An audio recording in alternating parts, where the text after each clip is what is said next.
Top of the morning, goons and mutants. What you are beholding is no longer a Princeton amp. It's become something quite different over the decades. Stevie, this was one of your amps.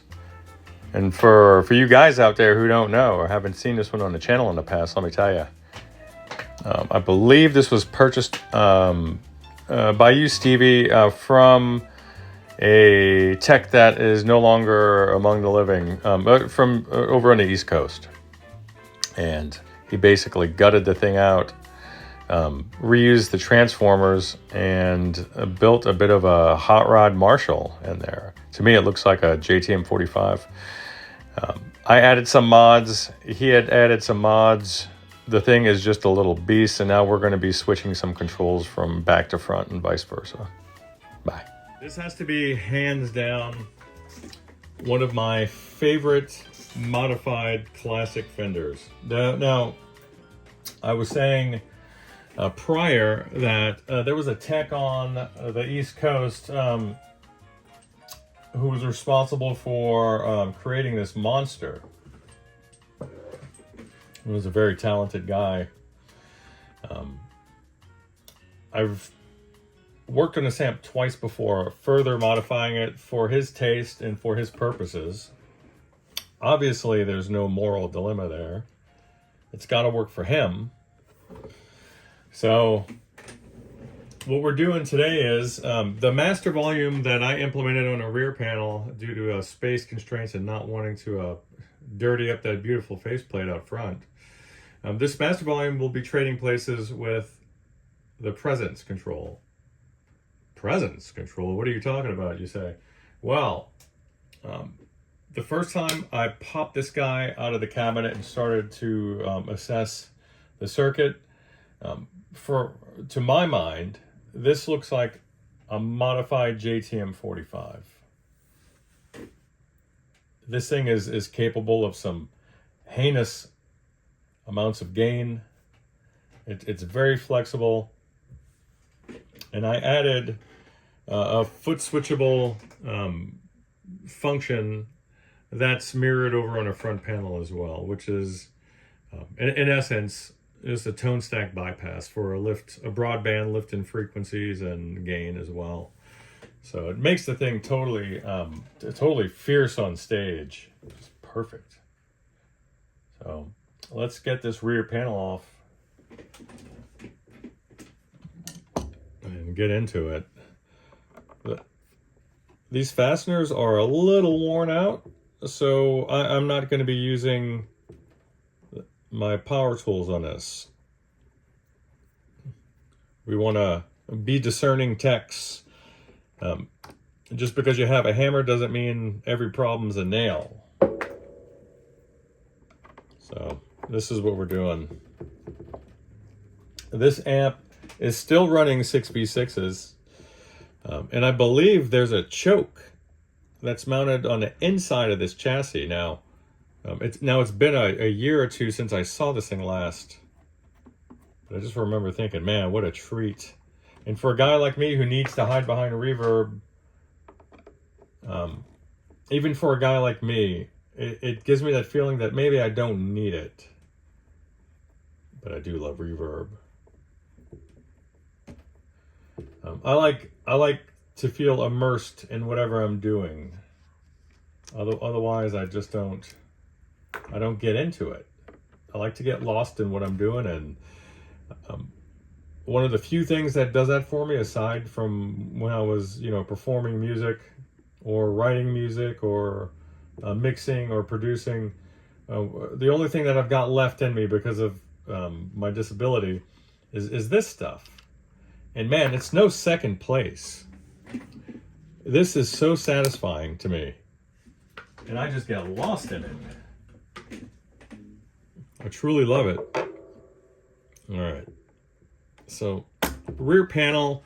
There's nothing special about this rear panel. The tube chart is long gone. It's just a beautiful old Fender at this point, externally. So I'll get her removed from the cabinet here, and then we'll do a sweep over, and I'll let you look at the iron because I don't remember offhand what year this is, or if this Tolex was actually painted. But I do believe, or re-Tolexed for that matter, if this thing was re-Tolexed. So just bear with me as I get my wits about me. It's been a while, and I'm shifting gears rather quickly. So yeah, I did a grounded power cord. I did a proper RCA jack here. The other one was crumbling. Obviously, I did some mods.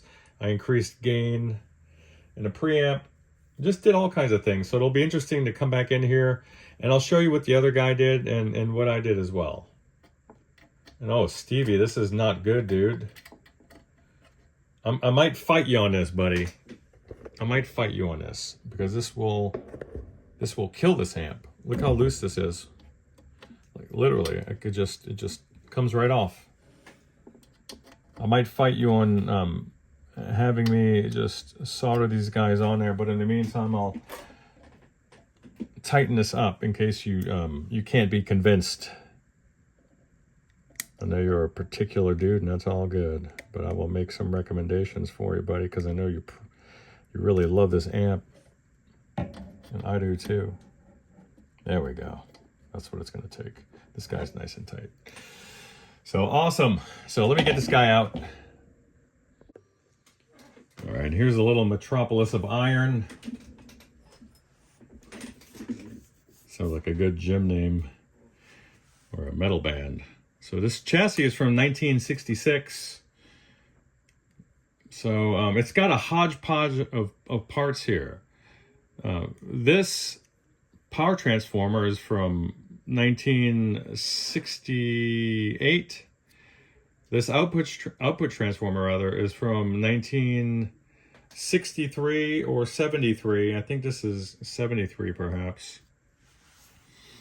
And on the inside, the choke looks like it's from like 61 or 62. Obviously these are Schumacher parts, but there's no guarantee that these were sitting on top of or beneath a Fender chassis at some point in the past. So let's get her flipped over, and then I'll get you back in there. And here's the circuit, and then a glimpse at that control panel, revealing that there's a pull function on everything save the presence control over here. So we have like a mid shift, we have a tone stack bypass. We have a ton of stuff. We have bright cap, pull bright, the whole shebang. It's all there. Every pull option imaginable on an amp implemented without a relay is sitting right here in front of you. Feast your eyes on it. There's my master volume implementation sitting on the rear deck. And you can see a lot of the work by the previous tech who, and then take a peek at the circuit board material if you can. It is the old fish paper, but you can see pencil marks or ink pen marks where he drew the grid for his eyelets to be punched. And they're not all used. They're not all being used. Over here on the power amp end, maybe I could just move the stand without having to turn this into another cut. Let me get this thing moved. Don't drop the amp. We don't drop the amp. All right. How clever. So some of his work,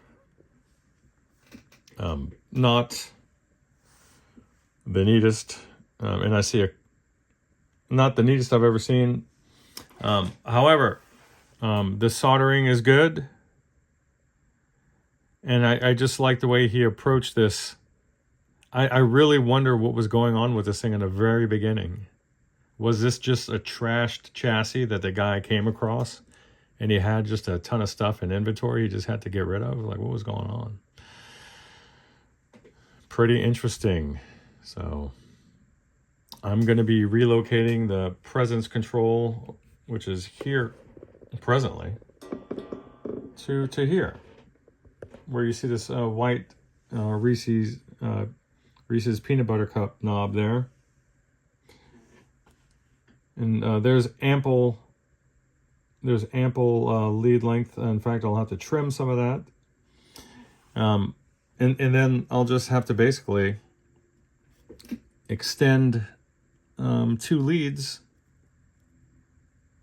for this to work out, for the presents to be relocated back here. So you guys stand by. All right, here we go. Let's get some sounds before I rehouse her and call it a day. Just so you can hear. This is now the master.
Sorry I can't use this finger, and that's some noise from my guitar there. I need to clean it up.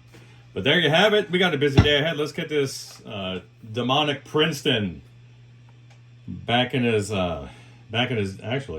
genie bottle. What a crazy little amp. I really love this amp.